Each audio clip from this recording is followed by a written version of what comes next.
sorry for disappearing for so long. Life's been tough lately, but I hope you're doing well. You know, it's funny how fast things change. I was looking at my old diary, reading through memories that almost feel like they belong to someone else. Let me read you a passage.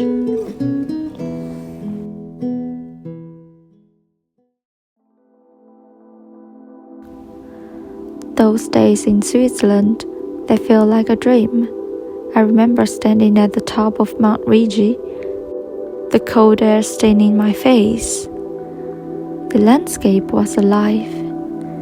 It was the kind of beauty that made me feel small in the best possible way, as if I were part of fairyland, surrounded by something far more magical than reality.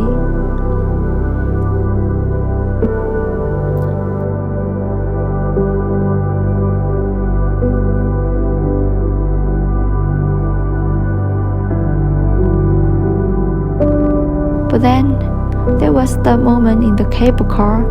I was standing there, watching the building slowly disappear beneath me as we descended. There was just me, my friend, and this man, a stranger, alone with his thoughts. I noticed him sitting there, his head down, staring at a small knife in his hands. It wasn't a large or menacing blade, but there was something about the way he stared at it that sent a shiver down my spine. I remember my heart pounding in my chest, thoughts racing, wondering if this was the moment my life would end. Every crack of the cable, every shift of the car seemed louder in that silence between us. It could have been my last day if he'd chosen differently, but he didn't. Maybe he was lost in his own world, as I was in mine. I was lucky. I've been lucky so many times, more than I can count. Lucky enough to be alive. Lucky enough to get to be there. To see the world laid out before me in ways no word could describe.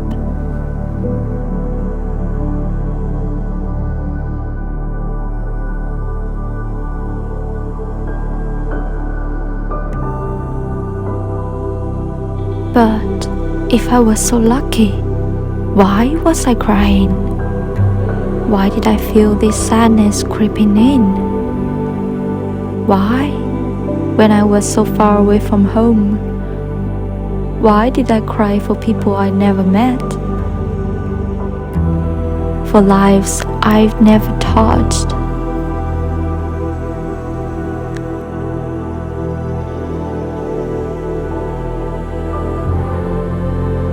Who am I, really?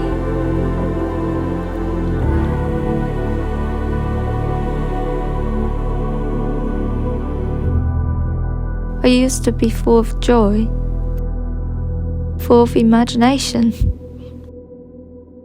My mind was a playground where anything was possible. I had invisible friends, ghostly companions who shared my adventures. And in my daydreams, I could fly. That was always my greatest wish, to fly with birds. I would spend hours imagining this feeling of the wind beneath my body, the world shrinking below me. That was my dream. To be free, weightless, above it all.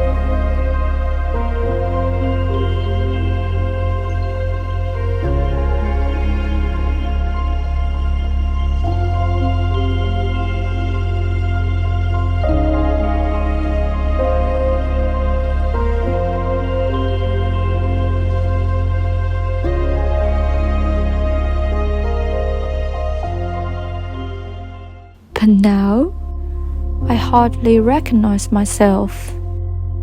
The person I see in the mirror feels like a stranger. I look at old photos and I can't even remember what that joy felt like.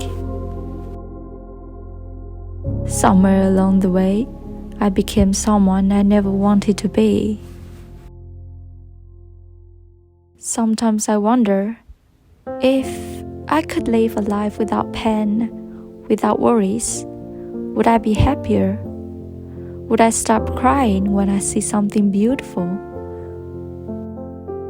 Would I finally feel at peace?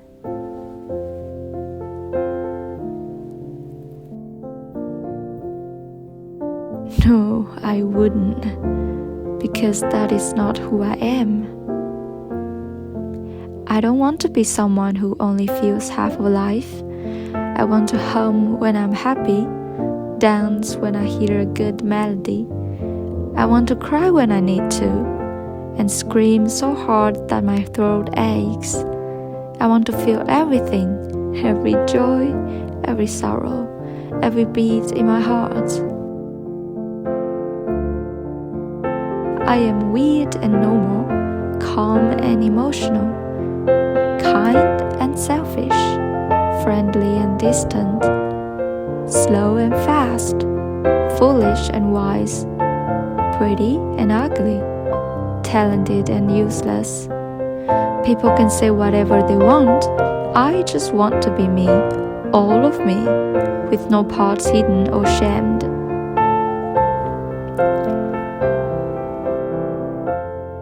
And so should you.